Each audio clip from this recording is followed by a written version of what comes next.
Situationships, friends with benefits.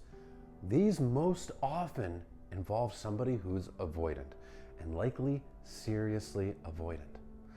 The fear of commitment, the fear of abandonment, it all ties in together for somebody who's avoidant. In a situationship or in a friends with benefits situation, the avoidant gets access to the benefits of you, but they don't have to deal with the fear of losing you. Because in a situationship and in a situation where it's friends with benefits, they don't have to be emotionally intimate with you. There's no need to be vulnerable. You get to have some fun, you get to have some perks, and you don't have to commit, and you don't have to open up. Keep in mind, people that are severely avoidant, they've learned to associate emotional intimacy with abandonment. And with commitment, in that commitment label, comes emotional intimacy. There's an implied notion that if you commit to somebody, if you put a label on a relationship, that means you have to open up to this person. You have to be emotionally vulnerable with this person.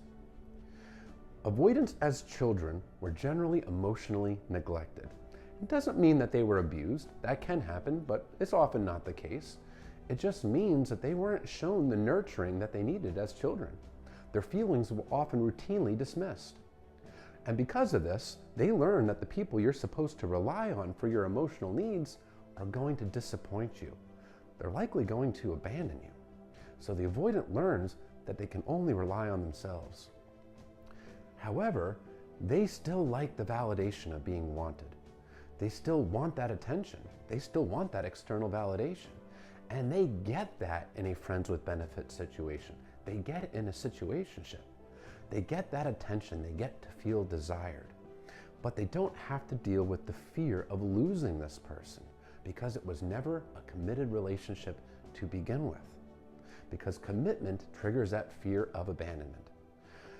The fear of emotional intimacy really ties into the fear of abandonment. That if they let you in behind that castle wall that they build around their heart, you're going to figure out that you're too good for them. You're going to ultimately reject and abandon them. So it is safer to keep a partner at an emotional arm's length. Letting someone in, well, that's scary. Now, they still get access to the benefits of you, and that's the best part about it. But if you walk away from the situationship, if you walk away from the friends with benefits situation, they don't feel abandoned because they were never vulnerable with you. That's the key. They don't have to get vulnerable with you. They still get access to all the good perks that you bring without having to do any of the actual work that a relationship entails, without having to be something for you, without having to give anything to you, without having to put emotional effort or energy into a relationship. So if you're in a prolonged situationship, or if you're in a friends with benefits situation and this person just refuses to advance this into any kind of official relationship or advance it emotionally in any capacity, you're probably dealing with an emotionally unavailable avoidant. Avoidants, well, they avoid. That's why they're called avoidants. They avoid emotional intimacy. They avoid dealing with problems. Rather than face emotional and relationship stress head on, rather than facing issues, they run from them. They take their feelings, they bury them. They suppress their feelings. They don't process their feelings. They don't reflect on their feelings, and they often don't even reflect on their own behavior because that's too stressful. It's easier to just not deal with it. And a situationship or friends with benefits situation, that caters to their need or desire to avoid perfectly. They don't have to face anything that they don't want to face. They still get that external validation because keep in mind, severe avoidance, they don't know how to internally validate themselves. They're very insecure people with a low self-esteem.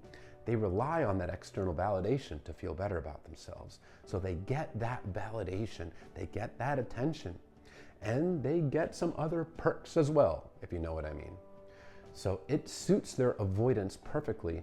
And if you don't want this situationship, if you don't want it to be a friends with benefits situation and you're allowing it to continue, you are just enabling this person.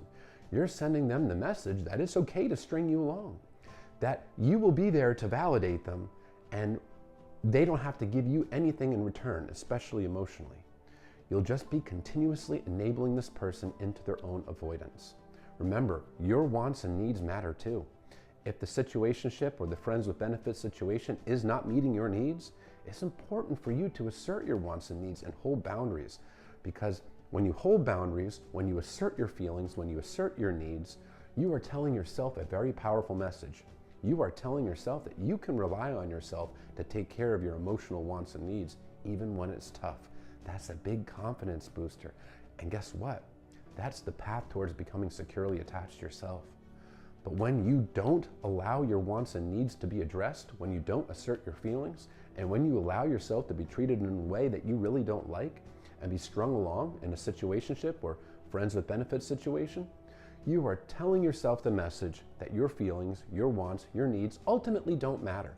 And it's okay to string you along, and you can just eagerly wait for any breadcrumbs that are thrown your way. Be very conscientious of the message that you are telling yourself.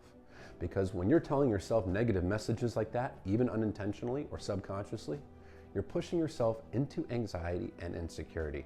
Take care of yourself. Your wants and needs are not selfish. They're not selfish at all. It doesn't make you a bad person to assert your feelings, to assert your needs, and to hold boundaries. It actually makes you a healthy person.